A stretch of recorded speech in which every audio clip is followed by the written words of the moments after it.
बिस्तर पर सोई हुई हर औरत गिरी हुई नहीं होती। किसी औरत को सिर्फ एक पल या एक जगह देखकर उसका पूरा चरित्र तय कर देना हमारी छोटी सोच को दिखाता है, उसकी पहचान को नहीं। जो औरत तुम्हारे पास बिस्तर तक आती है वो तुम्हारी जीत नहीं होती, वो उसके भरोसे की सबसे बड़ी निशानी होती है। वो तुम्हारे सामने अपने शरीर से पहले अपना भरोसा रखती है। उसे लगता है कि उसकी इज्जत, उसकी भावनाएं और उसका दिल तुम्हारे पास सुरक्षित है। वो मजबूरी में नहीं आती, वो अपनी मर्जी से, अपने विश्वास से और अपने प्यार के साथ आती है। इसलिए ये समझ लो, उसका तुम्हारे करीब आना कोई ट्रॉफी नहीं है, ये एक जिम्मेदारी है, उस भरोसे को निभाने की जिम्मेदारी। जब कोई औरत तुम्हारे साथ सिर्फ तन से नहीं मन से जुड़ती है तो समझ लेना कि उसने तुम पर बहुत बड़ा विश्वास किया है। उसने अपने दिल का सबसे नरम हिस्सा तुम्हें सौंप दिया है, ये सोचकर कि तुम उसे कभी चोट नहीं पहुंचाओगे। भरोसा बहुत पवित्र होता है और बहुत नाजुक भी। तोड़ना आसान है, निभाना मुश्किल, और जो निभा ले वही सच्चा इंसान कहलाता है। हर रिश्ते की नींव 3 चीजों पर टिकी होती है: सम्मान, सहमति और समझ। जहां ये तीनों हों वहीं रिश्ता सच्चा और मजबूत बनता है। इसलिए किसी भी औरत को उसके एक फैसले या एक हालात से मत आंको। भरोसा देना हिम्मत का काम है और उस भरोसे की कद्र करना असली चरित्र की पहचान है। अगर आपको ऐसी सच्ची और दिल को छू लेने वाली कहानियां पसंद आती हैं तो जरूर फॉलो करें और हमारे YouTube चैनल। लाइफ में कोई साथ दे या ना दे, खुद ही आगे बढ़ते रहो, क्योंकि हर रास्ते पर किसी का साथ मिलना जरूरी नहीं होता। कई सफर अकेले ही तय करने पड़ते हैं और वही इंसान को मजबूत बनाता है। जब दुनिया साथ छोड़ देती है तब खुद का हौसला ही सहारा बनता है। याद रखना, खुद से बड़ा कोई हमसफर नहीं होता जो हर हाल में तुम्हारे साथ चलता है। मरने के बाद नर्क में क्या होता है? मित्रों, गरुड़ पुराण में नर्क का ऐसा वर्णन किया गया है जिसे सुनकर किसी भी इंसान की रूह कांप जाए। कहा जाता है जैसे ही मनुष्य की मृत्यु होती है उसकी आत्मा शरीर से अलग हो जाती है। वो अपने घर में खड़ी होकर सब कुछ देखती है। परिवार रो रहा होता है, लोग अंतिम संस्कार की तैयारी कर रहे होते हैं, लेकिन आत्मा चाहकर भी किसी को छू नहीं सकती। और तभी अचानक वहां पहुंचते हैं यमदूत। गरुड़ पुराण के अनुसार यमदूतों का रूप बेहद भयानक होता है। काले रंग का विशाल शरीर, लाल लाल जलती हुई आंखें और हाथों में लोहे के फंदे और भारी गदा। जैसे ही पापी आत्मा उन्हें देखती है वो डर के मारे कांपने लगती है और दया की भीख मांगने लगती है। लेकिन यमदूत किसी की प्रार्थना नहीं सुनते। वे लोहे के फंदे से आत्मा को बांध लेते हैं और उसे घसीटते हुए यमलोक की ओर ले जाने लगते हैं। गरुड़ पुराण कहता है कि ये रास्ता बेहद दर्दनाक होता है। आत्मा को नंगे पैर जलती हुई धरती पर चलना पड़ता है, जहां हर कदम पर ऐसा लगता है जैसे पैर आग में जल रहे हों। रास्ते में कांटों से भरे जंगल होते हैं, जहां तेज नुकीले कांटे शरीर को चीरते रहते हैं। प्यास इतनी भयानक होती है कि आत्मा एक बूंद पानी के लिए तड़पती रहती है। लेकिन असली डर तो तब शुरू होता है जब आत्मा को नर्क के द्वार पर लाया जाता है। वहां आत्मा को उसकी पूरी जिंदगी दिखाई जाती है। उसने किसको धोखा दिया, किसका दिल दुखाया, किससे झूठ बोला, सब कुछ। और फिर शुरू होती है नर्क की भयानक सजा। गरुड़ पुराण बताता है कुछ पापियों को जलती हुई आग में डाल दिया जाता है, कुछ को उबलते तेल के कड़ाह में फेंक दिया जाता है और कुछ को तेज धार वाले हथियारों से भरे रास्ते पर दौड़ाया जाता है। वहां दर्द इतना भयानक होता है कि आत्मा चीख चीख कर दया की भीख मांगती है। उस समय आत्मा को अपने हर पाप याद आते हैं और वो रोते हुए सिर्फ एक ही बात कहती है, काश मैंने जिंदगी में पाप न किए होते। मित्रों, गरुड़ पुराण हमें डराने के लिए नहीं बल्कि सचेत करने के लिए ये सब बताता है। इसलिए आज से ही कोशिश करें किसी का दिल न दुखाएं, किसी के साथ अन्याय न करें और जितना हो सके अच्छे कर्म करें। क्योंकि याद रखिए, मृत्यु के बाद इंसान के साथ उसका धन नहीं, सिर्फ उसके कर्म ही जाते हैं। भगवान श्री हरि विष्णु के लिए वीडियो को लाइक शेयर जरूर करें। मर्द थकते जरूर है, मगर रुकना उन्हें कभी सिखाया नहीं जाता। मर्द पैसों के पीछे नहीं भागते, वो अपने लोगों को खोने के डर से भागते हैं। उन्हें रोना नहीं सिखाया गया, इसलिए वो चुप रहकर टूटना सीख गए। एक मर्द की खामोशी में हजार अधूरे सपनों की आवाज होती है। मर्द मजबूत पैदा नहीं होते, हालात उन्हें मजबूत बना देते हैं। जब मर्द असफल होता है दुनिया उसे ताना देती है, सहारा नहीं। एक मर्द की मुस्कान के पीछे जिम्मेदारियों का पहाड़ छिपा होता है। उसे कहा गया, कमाओ वरना कोई नहीं पूछेगा। इसलिए वो अपने दर्द से ज्यादा पैसों को प्राथमिकता देता है। मर्द प्यार के लिए नहीं, अपने अस्तित्व के लिए लड़ते हैं। अगर मर्द सफल है तो सब अपने हैं, अगर असफल है तो कोई अपना नहीं। मर्द घर का सहारा होता है, इसलिए उसे गिरने की इजाजत नहीं होती। उसके सपने भी होते हैं, पर जिम्मेदारियां उनसे बड़ी होती हैं।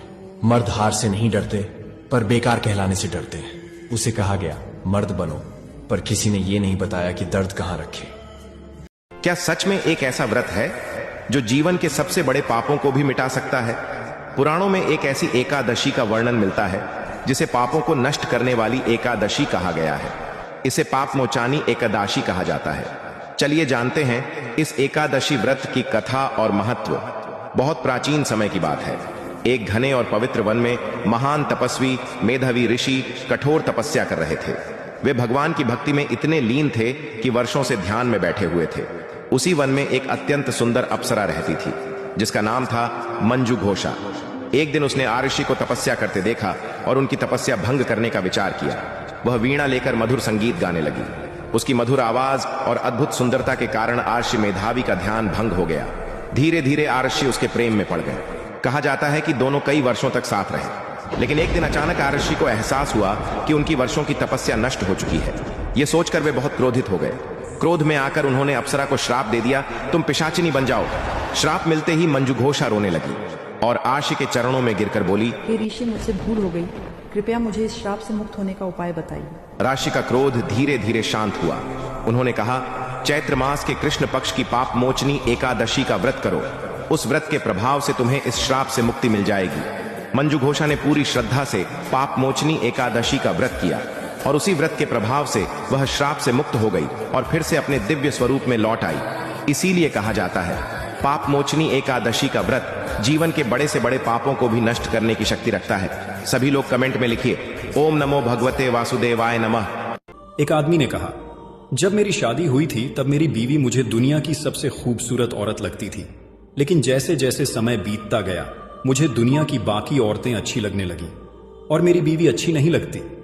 उसकी बात सुनकर एक समझदार इंसान ने जवाब दिया, अगर तुम्हारी शादी दुनिया की हर औरत से भी कर दी जाए तो भी कुछ समय बाद तुम्हें सड़क पर चलती कोई दूसरी औरत ही ज्यादा अच्छी लगने लगेगी, क्योंकि समस्या बीवी में नहीं होती, समस्या इंसान की सोच में होती है।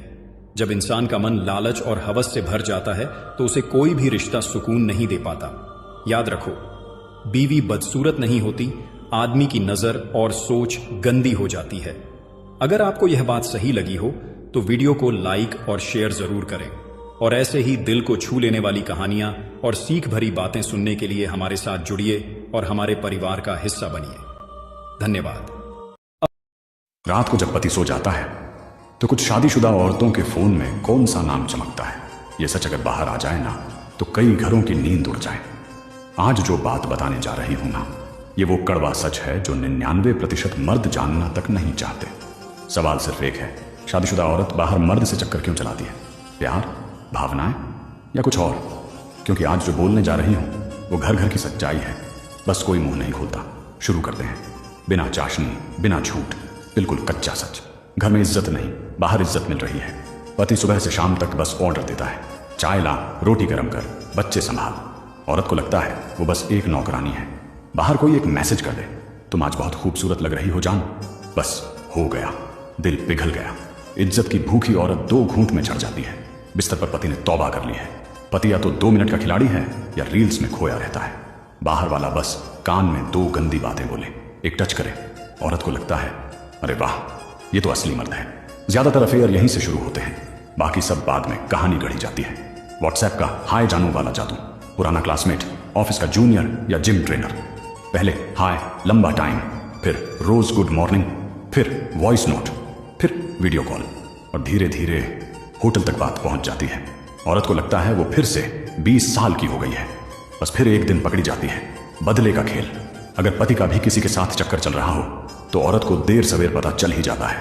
पहले रोती है, फिर सोचती है तेरी भी है, मेरी भी होगी, और यहीं से शुरू होता है बदला। ये वाला अफेयर सबसे खतरनाक होता है क्योंकि इसमें जिद जुड़ जाती है। पैसा, गिफ्ट और लग्जरी का लालच। पति की सैलरी 50-60 हजार और बाहर वाला NRI या बिजनेसमैन आईफोन गिफ्ट करता है, दुबई घुमाने ले जाता है। औरत सोचती है प्यार बाद में, पहले थोड़ा मजा तो ले लूं।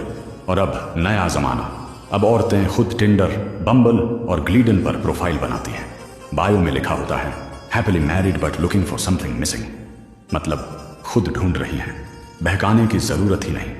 आज की औरत को पता है वो क्या चाहती है और सीधे लेने जाती है। अंत में एक कड़वा सच, जो औरत सच में खुश है, जिसका पति उसका ख्याल रखता है, उससे बात करता है, हंसाता है और बिस्तर पर भी उसे पूरा समय देता है, उसके सामने 100 मर्द भी आ जाएं, वो फिर भी नहीं फिसलेगी। बाकी सब बहाने हैं। तो अब फैसला आपका है, अपनी वाली को खुश रखो या फिर किसी और को खुश होने दो।